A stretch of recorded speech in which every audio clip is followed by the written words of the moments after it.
আমার, এজন্যই হযরত আলী রাদিয়াল্লাহু তাআলা আনহুর অন্তরে ব্যথা, পেরেশানি বেড়ে গেল। সূর্য তো লাল, কিছুক্ষণের ভিতরেই হয়তো সূর্য ডুবে যাবে, আমার আসরের নামাজ বুঝি কাজা হয়ে যাবে। কিন্তু আমি নবীর কেমন করে ঘুম থেকে তুলব, কেমন করে নবীকে বলবো নবী গো উঠেন, আমার নামাজ কাজা হয়ে যাচ্ছি। রহমতের নবী, দু জাহানের বাদশা, আমি আলীর উরাতে ঘুমাই, এটা তো আলীর জন্য খুশনসিব, ঠিক না? দু জাহানের বাদশা আলীর উরাতে ঘুমায়, এটা তো আলীর জন্য বড় খুশনসিব। কেমনে নবীর ঘুম ভাঙ্গাবো, কেমন করে আমি নবীর ঘুম ভাঙ্গায় কষ্ট দিব? এমনি আলীর মন আলীরে কয়, আলী না রে আলী, সাবধান, দু জাহানের বাদশার ঘুম ভাঙ্গাবি না, কষ্ট দিবি না, প্রয়োজনে তোর নামাজ কাজা হয়ে যায়, হয়ে যাও, তবুও রহমতের নবীর ঘুম ভাঙ্গাবি না। কাজা হয়ে গেল নামাজ, সূর্য ডুবে গেল, নবীজির ঘুম ভাঙল। নবী আলীর চেহারার দিকে তাকায় বুঝে গেছেন কিছু একটা ঘটছে। নবীজি বলতেছেন, আলী কি হইছে, চেহারা এমন কেন? কয় নবী গো, আমার আসরের নামাজ পড়া হয় নাই। কেন? কয় আমি মনে করেছি আপনি উঠে যাবেন, কিন্তু আপনার চোখ লেগে গেছে, এজন্য আমি আর আপনারে ডাক দেই নেই। নবীজি বলতেছেন, আলী রে কেন? আলী কয়, ইয়া রাসূলুল্লাহ, আপনার ঘুম ভাঙায় কষ্ট দিতে আমার মন মানে নাই, এজন্য আমি আপনারে ডাক দেই নাই গো নবী। দু জাহানের বাদশাহ আমি আলীর উরাতে ঘুমাই, কেমন করে আমি ঘুম ভাঙ্গাইয়া নবীকে কষ্ট দিই? এই কথা শোনা মাত্রই নবীজি হাত উঠায় দিছে। হাত উঠায় কো, আসমানের মালিক, ও সূর্যের মালিক, আমার আলীর আসরের নামাজ কাজা হইছে, তোমার সূর্য ডুবে গেছে, তোমার বন্ধুর আরামের জন্য ও মালিক আলী নিজের ইচ্ছায় নামাজ কাজা করে নাই, আমি তোমার বন্ধু হাত উঠাই দিলাম, সূর্য যদি তোমার কথায় চলে, ডুবন্ত সূর্য আবার তুমি আকাশে উঠাও, ডুবন্ত সূর্য আবার আকাশে উঠাও, আমার আলী যেন যথা টাইমে নামাজ আদায় করে নেয়। রদ্দ শামস কিতাবের ভিতরে লিখেন, আমার আপনার নবী হাত থাকতে থাকতেই আল্লাহ পাক ডুবন্ত সূর্য আবার আকাশে আল্লাহ উঠা দিছে। ওয়াল্লাইলু মিখে জুলফে মুহাম্মদ কা তারান্নুম, والليل مغ زلف محمد كترنم والشمس برخسار أحمد كترنم والفجر مغ صبح رسالت کی بشارت والعصر مغ دور نبوت کی بشارت ہر پھول مغ روی مدینہ کا تبسم शाखों की लचक में बेक़दा का तकल्लुम यासीन से मौला ने कभी उनको पुकारा, यासीन से मौला ने कभी उनको पुकारा, हामीम कभी और कभी तोसीन इशारा, ये रमज़ है कुछ आशिक़ व माशूक़ के माबैन, समझाए जिन्हें खल्क़ में अक्सर वर कौनैन, समझाए जिन्हें खल्क़ में अक्सर वर कौनैन। मुसलमाনের আওয়াজে কও আল্লাহু আকবার। হয় নাই? আরো জোরে আল্লাহু আকবার, আরো জোরে আল্লাহু আকবার। যেই নবীর তো হাতের এত দাম, ওই নবী তিনবার হাত উঠাইছেন, কবরে আযাব আল্লাহ বন্ধ করে না। এইবার নবী জানতে চান, মালিক হাতের দাম কি কমে গেল? আল্লাহ কয় না বন্ধু, হাতের দাম কমে নাই, কমে নাই। এই যুবকের মা এখনো দুনিয়ায় জীবিত, মার কলিজায় ব্যথা, মারে মারছে, মার গায়ে এখনো মাইরের দাগ আছে। রাতের বেলা কবরস্থানের পাশ দিয়ে যাওয়া দূরের কথা, দিনের বেলাও কেউ যেত না, ডরে। ঠিক কিনা জোরে বলেন? কবরের পাশাপাশি বাড়িঘর বানানি, এটা তো অসম্ভব ব্যাপার। যত দূর কবর দেখা যায় এর দ্বারে কারো কেউ বাড়িঘর বানাইতো না। কবরের আযাব যদি আল্লাহ মানুষকে দেখাইতেন, কবরের আযাব যদি মানুষ শুনত, তাহলে দুনিয়ার যে শৃঙ্খলা, দুনিয়ার যে নিজাম, এর ভিতরে উলট পালট লেগে যেত। সন্তান যদি বাবার কবরে আযাব দেখত, সন্তান যদি তার মার কবরে আযাব দেখত, তাহলে এই সন্তানের জন্য দুনিয়াদারি করা অসম্ভব হয়ে পড়ত। কের দোকানদারি করত, কের চাকরি বাকরি করত, কের খাইতো আর কের ঘুমাইতো। মার কষ্ট যদি সে কবরে নিজের চোখে দেখে আর নিজের কানে শুনে, এই সন্তানের জন্য তার জীবন চলার পথ অনেক কষ্টকর হয়ে যেত। পেটে বাদ যেত না, গলা আটকে থাকত। যার কারণে আল্লাহ এই আযাব, কবরের এই আলমে বরজখের এই ব্যবস্থাটাকে মানুষের চোখের আড়াল করে রাখছে। কিন্তু মাঝে মাঝে গরু ছাগল টের পায়। দেখবেন কবরস্থান থেকে মাঝে মাঝে কোনো গরু বা ছাগল দৌড় মারে, আর দেখছেন আপনার নজরে পরে কি পড়ে, হাইওয়ান মাঝে মাঝে টের পেয়ে যায়।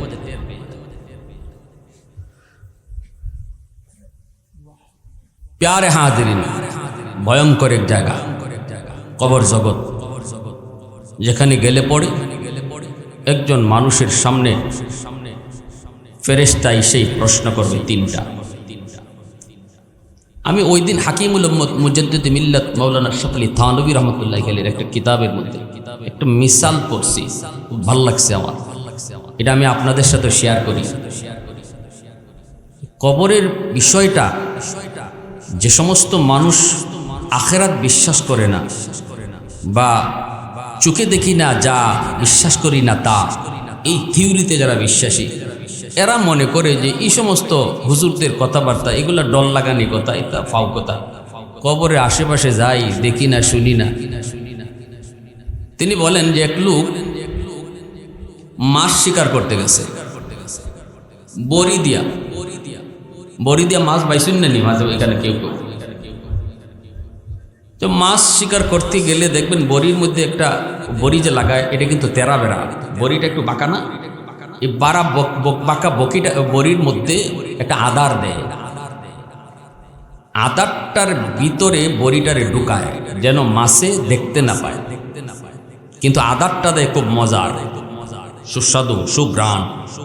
ঘ্রাণটা পায়া মাছ দৌড়ে আসে, একটা নতুন মাছ আসছে খাওয়ার জন্য। আইসে দেখে কি মজার খানি, ঘুরতাছে খাইব। এই অবস্থায় একজন পুরাতন মাছ, বয়স বেশি, অভিজ্ঞতা বেশি, ধরেন হুজুরই আয়া কইতেছে এটা খাইস না, তুই যে একটা আদার মনে করস, এটা তোর আদার না, এটা তোর জম, এটা তোর জম। কই কেমনে? কই এটার ভিতরে একটা বেখা বড়ি লাগাইলাছে, তুই আদার মনে করে খাইবে, খাওয়ান লাগতো না, তুই খালি টোকা দিবে।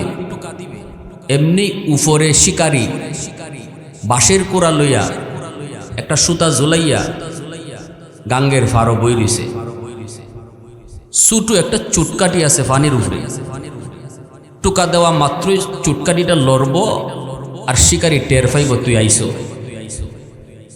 তখনই হে সতর্ক হইব।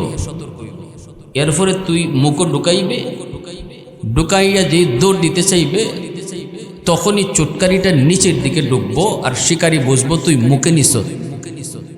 এরপরে হে একটা এসকা টান দিবে, টান দেওয়া মাত্রই যে বড়িটা আছে, এই বড়িটা তোর গলা ভাতারে হামাইব। এটা কিন্তু হুজুরের ওয়াজ। এরপরে রে বাবা তোরে টান দিয়া ফারো তুলব, তুললিয়া তোরে দুই হাতে ধরবো, দইরা তোরে লইয়ে দিব বাড়ি। তখন কিন্তু তুই লেজ নাইরে নাইরে কইবে আমার সাইরা দেব, সাইরা দেব, আর খাইতাম না, আর খাইতাম না, তোরে আর ছাড়তো না, বাড়িতে লইয়া যাইব। নিয়ে দিব বউর কাছ। বউ একটা বেখা তেরা দা লইয়া বই দিছে, এটা ঠেঙ্গি দা কয় আমাকে এলাকায়। আপনারা কি দা কয়? বটি কন্যা, বটি দা লইয়া বোয়া, এটা তেরা বেড়া। তোর এই বটি তুলবার আগে সালি দে ফিসলামও যাইবে। এরপরে দুই হাত দিয়ে দইরা ঘরের যে কজন সদস্য আছে তোরে ই কয়টা ফিস ফিস করবো।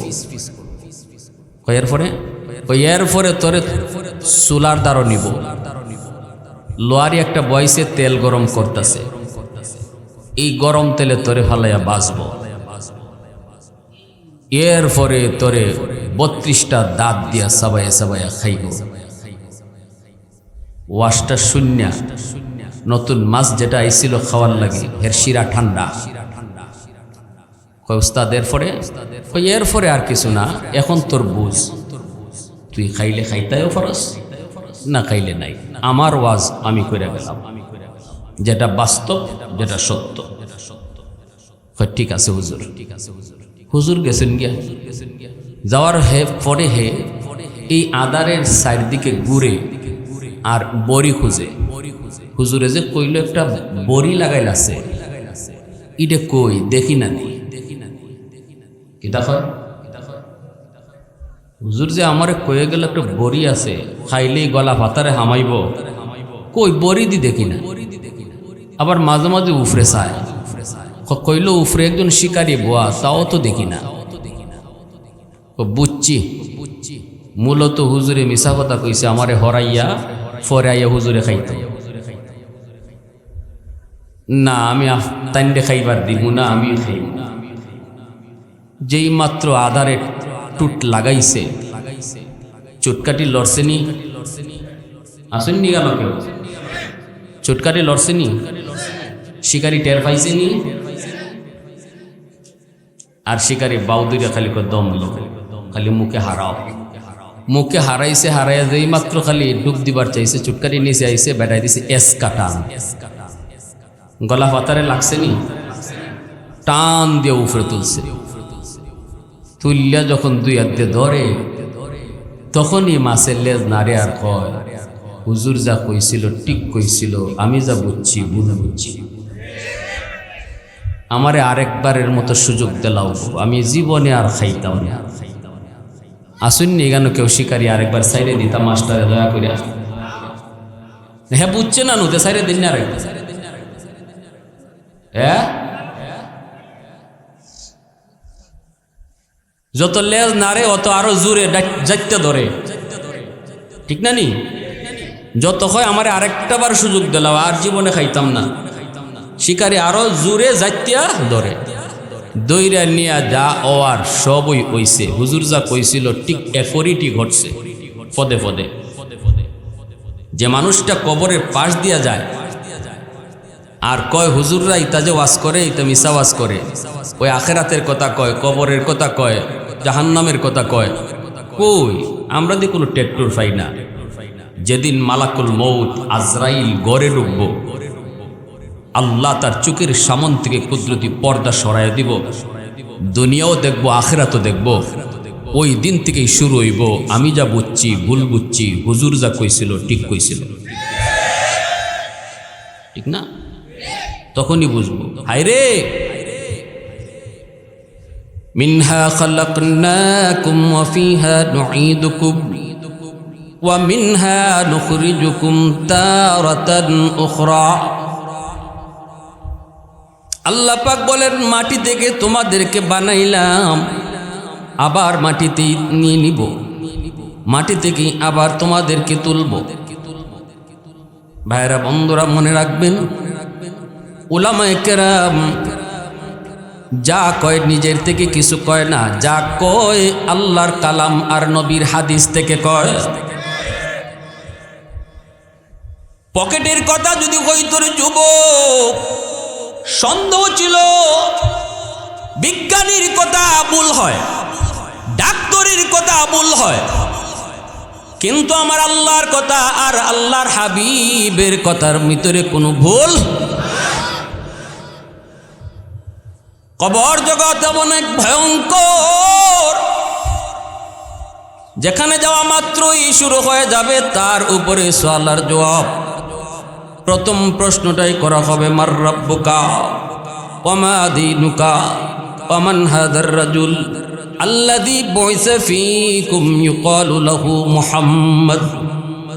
রব তোমার কে, ধর্ম তোমার কি, উনি কে যাকে মানুষজন মুহাম্মদ বলে ডাকত। তিনটা প্রশ্নের জবাব যে মানুষটা দিতে পারবে যুবক, আল্লাহ বলবেন আমার বান্দা সত্য বলেছে, তার কবরটারে জান্নাতি পোশাক দিয়া তারে জান্নাতি পোশাক পরাও, কম দামি কাপড় আমার জান্নাতি বান্দার পরনে আর মানায় না, জান্নাতি পোশাক তারে পরাও। ওয়া আফরিশুহু মিনাল জান্নাহ, জান্নাতি বিছানা তারে বিছায় দাও। আর জান্নাত থেকে একটা সুরুং তার কবরে তোমরা করে দাও, যেন কিয়ামতের আগ পর্যন্ত কবরে শুয়ে শুয়ে সে জান্নাতের সুখ শান্তি পাইতে পারে। মায়ার নবী, দয়ার নবী সাহাবায়ে কেরামদেরকে নিয়ে মদিনার কবর জান্নাতুল বাকির পাশ দিয়া যান। আল্লাহ নবী সাহাবায়ে কেরামকে বলেন, সাহাবীরা থামো, আল্লাহ আমাকে অন্তর চোখে দেখাইছেন এই কবরটার ভিতরে একজন যুবক জাহান্নামের আগুনে ভুগতেছে। তোমাদেরকে আল্লাহ পাক জাহান্নামের কবরের আযাব আল্লাহ তোমাদেরকে দেখায় না দুনিয়ার নিজাম ঠিক রাখার জন্য, কিন্তু আল্লাহ আমাকে অন্তর চোখে দেখায় দিছে এই কবরের ভিতরে একজন যুবক, কিন্তু ওই যুবক জাহান্নামের শাস্তি ভোগ করতেছে। আমি রহমতের নবী তার পাশ দিয়ে চলে যাব, অথচ তার জন্য আল্লাহর কাছে সুপারিশ করব না, হইতে পারে না, হতেই পারে না। চলো আমি নবী তোমাদেরকে নিয়ে আল্লাহর কাছে সুপারিশ করি। আমি শুধু চাইবো আর তোমরা আমিন আমিন বলবা। সাহাবায়ে কেরামকে নিয়ে মায়ার নবী, দয়ার নবী তিনি যখন হাত উঠে দিলেন আর বলতেছেন, মালিক তুমি তো আমাকে রহমতের নবী বলেছ, রহমতের নবী কবরের পাশ দিয়া চলে যাবে আর কবরের ভিতরে আযাব চলবে, হয় না মালিক, হয় না, হয় না। আল্লাহ তুমি হাতের দাম তোমার দরবারে অনেক বলেছ, হাত উঠাইছি, দয়া করে তুমি কবরের আযাবটা বন্ধ করে দাও। সাহাবায়ে কেরাম আমিন আমিন বললেন, কিন্তু যুবকের আযাব বন্ধ হলো না। নবীজি আবার হাত উঠাইলেন, সাহাবায়ে কেরাম আবারও আমিন বললেন, কিন্তু যুবকের আযাব বন্ধ হয় না। আবারও নবী হাত উঠাইলেন, আযাব বন্ধ হয় না। এবার নবী জানতে চায়, মালিক আমার হাতের দাম কি তোমার দরবারে কমে গেল? ও মালিক আমি হাত উঠাইতে দেরি, তুমি কবুল করতে দেরি করো না। তাবুকের ময়দান থেকে, যুদ্ধের ময়দান থেকে নবী ফিরে আসতেছেন। হযরত আলীর উরাতে নবী মাথা রেখে একটু ঘুমাবেন। আলী রাদিয়াল্লাহু তাআলা আনহুর উরাতে মাথা রেখে রহমতের নবী যখন একটু বিশ্রাম নিলেন, আলী রাদিয়াল্লাহু তাআলা আনহু আসরের নামাজটা তিনি পড়তে পারেন নাই। ভাবছেন নবীজি যখন বিশ্রাম থেকে উঠবেন তখন আলী নামাজটা পড়ে নিবে, কিন্তু রহমতের নবীর চোখ লেগে গেল। এইদিকে সূর্য লাল হয়ে যাচ্ছে, আসরের টাইম কাজা হয়ে যাচ্ছে। আলী রাদিয়াল্লাহু তাআলা আনহুর পেরেশানি বেড়ে গেল, কারণ নামাজের প্রতি যার মহব্বত জন্ম নিয়ে যুবক, কোনো কারণে যদি নামাজ তার কাজা হয় দিলের ভিতরে কিন্তু কষ্ট লাগে। নবীজি বলেছেন এটাই ঈমান, এটাই হলো ঈমান। মাল ঈমান ইয়া রাসূলুল্লাহ? ইযা সাররাতকা হাসানাতুকা ওয়া ইযা সাআতকা সাইয়্যাতুকা ফাআনতা মুমিন। সাহাবী জিগায়, নবী গো ঈমান কারে কয়? রাসূল কয়, নেক আমল করলে যার অন্তরে প্রশান্তি পায় আর গুনাহ হয়ে গেলে যার অন্তরে অশান্তি লাগে, বুঝবায় তার ঈমান আছে, ঈমান আছে, বুঝবায় তার।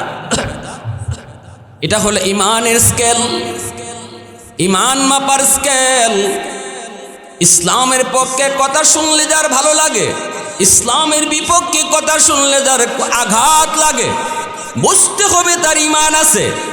আর যদি কোনো মানুষ ইসলামের বিপক্ষে কথা শুনলো কিন্তু কলিজায় ব্যথা লাগলো না, কারণ হলো যে কইছে সে তার নেতা, যে ইসলামের বিরুদ্ধে কইছে সে তার নেত্রী, যে কইছে সে তার বন্ধু, সে তার বাপ, সে তার ভাই। এমন কোনো কারণে যদি ইসলাম বিরোধী কথা শোনার পরেও তুমি কইলে সে বাদ দাও, অন্তরে তোমার ব্যথা না লাগে, প্রতিবাদ তুমি না করো, তোমার কপালে নামাজের যত বড় চিহ্ন থাকুক, বছরে বছরে তুমি হজ করো আর উমরা করো, রসুল কয়ে তোমার ঈমান নাই, ঈমান নাই, ঈমান নাই। আমার কথা না, নবীর কথা। আমার নেতায় কইছে এজন্য আমি চুপ, অথচ আমার আল্লাহর বিরুদ্ধে, রসুলের বিরুদ্ধে, ইসলামের বিরুদ্ধে। আল্লাহ রসুল কয় তোমার কপালে নামাজ পড়তে পড়তে কপালে কর ফালাইয়া দিল, আমি রসুল বলতেছি, আলামতে কয় তোমার ঈমান নাই, ঈমান নাই। নেতা বড় না ইসলাম বড়? নেত্রী বলো না নবী বড়?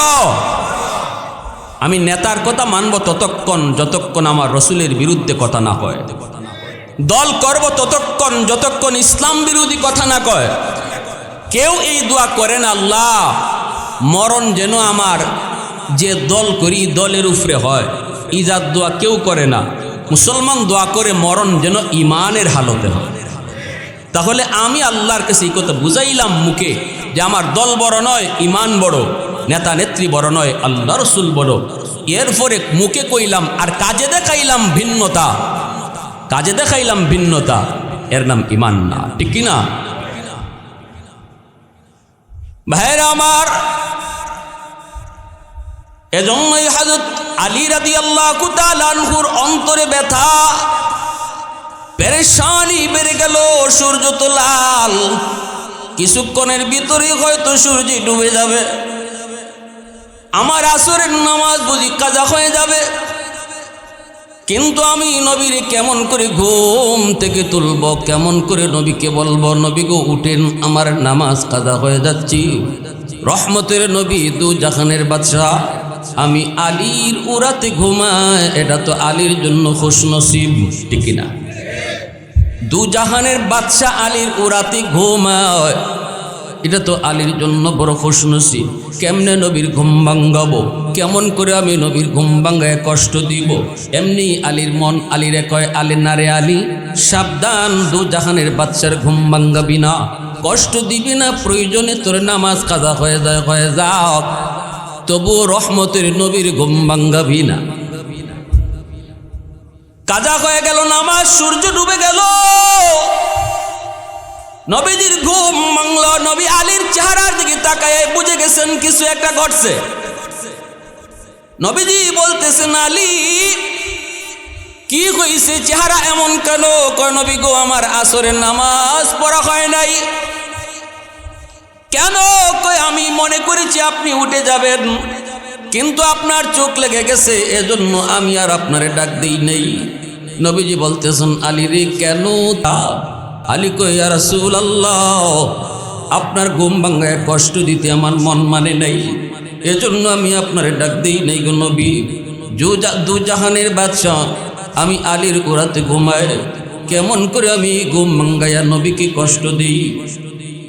এই কথা শোনা মাত্রই নবীজি হাত উঠায় দিছে, হাত উঠায় কো, আসমানের মালিক, ও সূর্যের মালিক, আমার আলীর আসরের নামাজ কাজা হইছে, তোমার সূর্য ডুবে গেছে, তোমার বন্ধুর আরামের জন্য ও মালিক আলী নিজের ইচ্ছায় নামাজ কাজা করে নাই, আমি তোমার বন্ধু হাত উঠে দিলাম, সূর্য যদি তোমার কথায় চলে, ডুবন্ত সূর্য আবার তুমি আকাশে উঠাও, ডুবন্ত সূর্য আবার আকাশে উঠাও, আমার আলী যেন যথা টাইমে নামাজ আদায় করে নেয়। রদ্দ শামস কিতাবের ভিতরে লিখেন, আমার আপনার নবী হাত থাকতে থাকতেই আল্লাহ পাক ডুবন্ত সূর্য আবার আকাশে আল্লাহ উঠা দিছে। والليل में खे जुल्फ मोहम्मद का तरन्नुम والليل में खे जुल्फ मोहम्मद का तरन्नुम والشمس برخسار अहमद का तरन्नुम والفجر में खे सुबह रिसालत की बशारत والعصر में खे दौर नबूवत की बशारत हर फूल में गैरूए मदीना का तबस्सुम शाखों की लचक में बेक़दा का तकल्लुम यासीन से मौला ने कभी उनको पुकारा यासीन से मौला ने कभी उनको पुकारा हामीम कभी और कभी तोसीन इशारा ये रमज़ो है कुछ आशिक़ व माशूक़ के माबैन समझाए जिन्हें खल्क़ में अक्सर वर कौनैन समझाए जिन्हें खल्क़ में अक्सर वर कौनैन मुसलमानेर आवाज़ कहो अल्लाहु अकबर হয় নাই আরো জোরে আল্লাহু আকবার আরো জোরে আল্লাহু আকবার যেই নবীর তো হাতের তো দাম ওই নবী তিনবার হাত উঠাইছেন কবরে আযাব আল্লাহ বন্ধ করে না এইবার নবী জানতে চান মালিক হাতের দাম কি কমে গেল আল্লাহ কয় না বন্ধু হাতের দাম কমে নাই এই যুবকের মা এখনো দুনিয়ায় জীবিত মার কলিজায় ব্যথা মারে মারছে মার গায়ে এখনো মাইরের দাগ আছে মরণের সময়টাতেও সন্তানরে মায় মাপ দেয় নাই এজন্য আমি আল্লাহ সিদ্ধান্ত নিয়েছি যতক্ষণ পর্যন্ত তার মা তার মাপ না দিবে আমি আল্লাহ কারো সুপারিশ কবুল করব না তোমার সুপারিশও কবুল করব না আযাব আমি বন্ধ করব না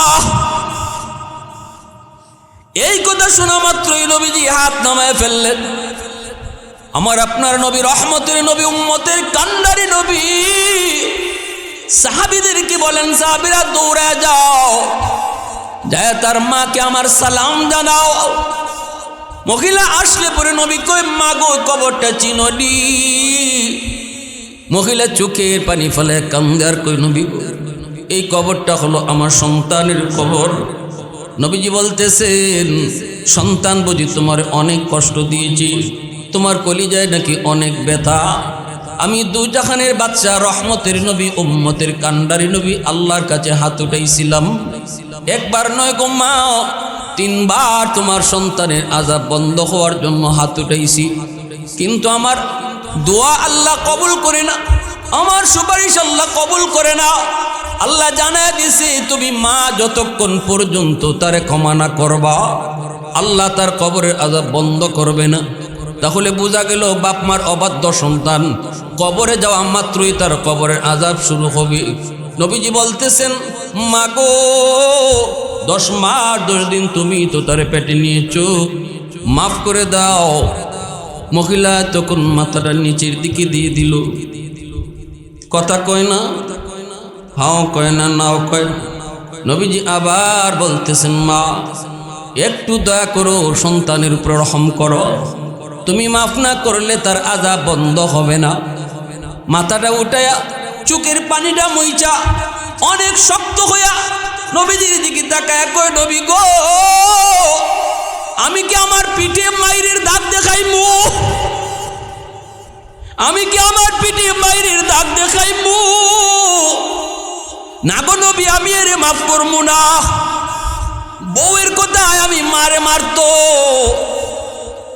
আল্লাহ নবীর চোখ থেকে দর দর করে পানি পড়ে নবীজি কান্দে আর কয় মালিক আমি তো আমার মারে পাই নাই 6 বছর বয়সে মা হারাইলাম জন্মের আগে বাবা হারাইলাম মার আদর কেমন বাবার আদর কেমন আমি নবী তা জানি না যেই সন্তান মা পায়া বাবা পায়া বাপ মারে কষ্ট দেয় এ কত বড় নালায়েক আল্লাহ নবী তখন চিন্তায় পড়ে গেলেন মা তো শক্ত হয়ে গেছে মাফ করবে না আর যদি মায় মাফ না করে আল্লাহ তারে মাফ দিবে না।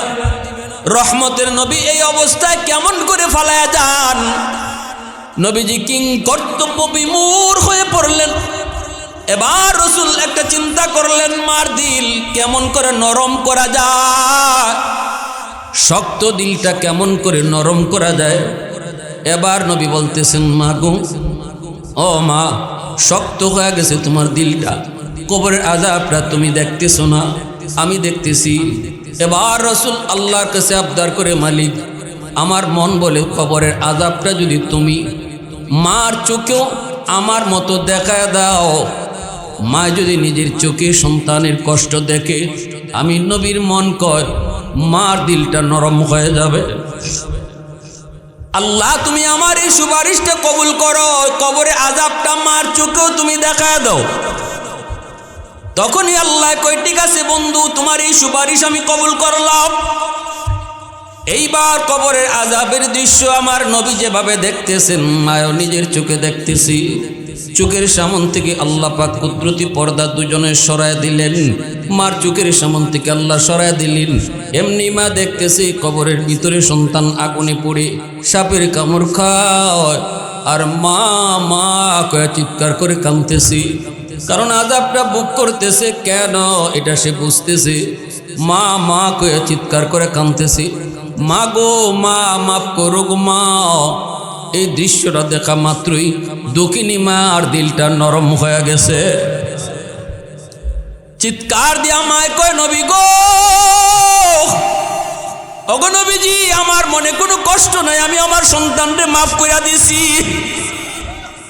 আল্লাহকে কোন আমার সন্তানের আযাব যেন আল্লাহ বন্ধ করে। সাথে সাথে আল্লাহ পাকের পক্ষ থেকে কবরের আযাবটা আল্লাহ পাক বন্ধ করে দিয়েছে।